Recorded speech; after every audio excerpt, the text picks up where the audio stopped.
Hello and welcome back to Story Time with Eric Zimmer. Today's James Marshall story, or retelling, is that of Red Riding Hood, retold and illustrated by the late, great James Marshall. I apologize, this is an old copy. The cover was lost long ago. Anyways, this one has a few interesting, okay, I'm not going to spoil it. Let's take a look. You ready? Alright, let's begin. A long time ago, in a simple cottage beside the deep dark woods, there lived a pretty child called Red Riding Hood. She was kind and considerate, and everybody loved her. One afternoon, Red Riding Hood's mother called to her.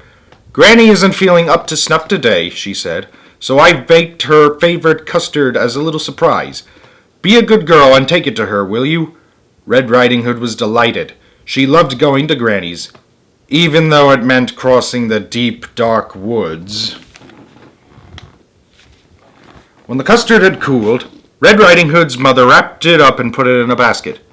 "Now whatever you do," she said, "go straight to Granny's. Do not tarry. Do not speak to any strangers." "Yes, Mama," said Red Riding Hood. How many cats do they own? Oh, well, that's not important.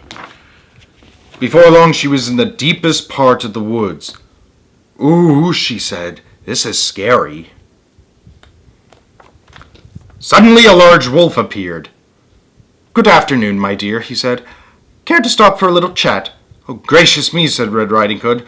"Mama said not to speak to any strangers." But the wolf had such charming manners. "And where are you going, sweet thing?" he said. "I'm on my way to visit Granny, who lives in the pretty yellow house on the other side of the woods," said Red Riding Hood. "She's feeling poorly, and I'm taking her a surprise." "You don't say," said the wolf. Just then he had a delightful idea. "No reason why I can't eat them both," he thought. "Allow me to escort you," he said. "You never know what might be lurking about." "You're too kind," said Red Riding Hood. Uh-oh, she's making a big mistake. Beyond the forest, they came to a patch of sunflowers. "Why not pick a few?" suggested the wolf. "Granny's loves flowers, you know."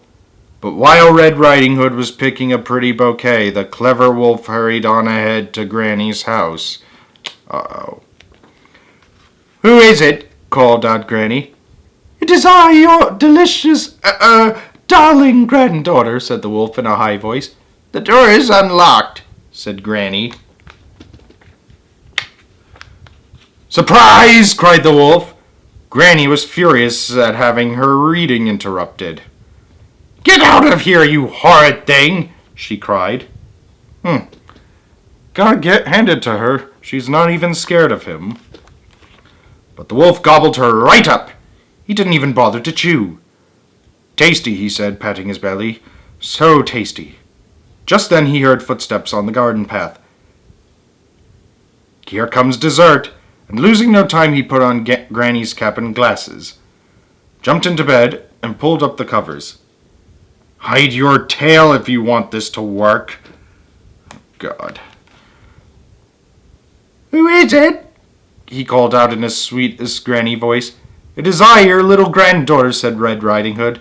"The door is unlocked," said the wolf. Red Riding Hood was distressed at seeing her grandmother so changed. "Why, Granny," she said, "what big eyes you have." "The better to see you, my dear," said the wolf. "And Granny, what long arms you have." "The better to hug you, my dear," said the wolf. "And Granny, what big teeth you have." "The better to eat you, my dear," cried the wolf. And he gobbled her right up. "I'm so wicked," he said. "So wicked."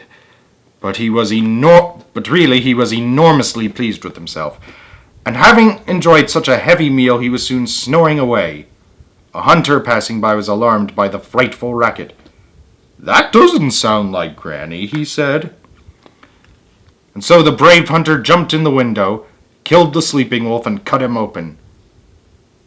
Out jumped Granny and Red Riding Hood. "We're ever so grateful," said Red Riding Hood. That wicked wolf won't trouble you again," said the hunter. "It was so dark in there, I couldn't read a word," said Granny. Oh, brother. Red Riding Hood promised never, ever, to speak to another stranger, charming manners or not. And she never did. The end.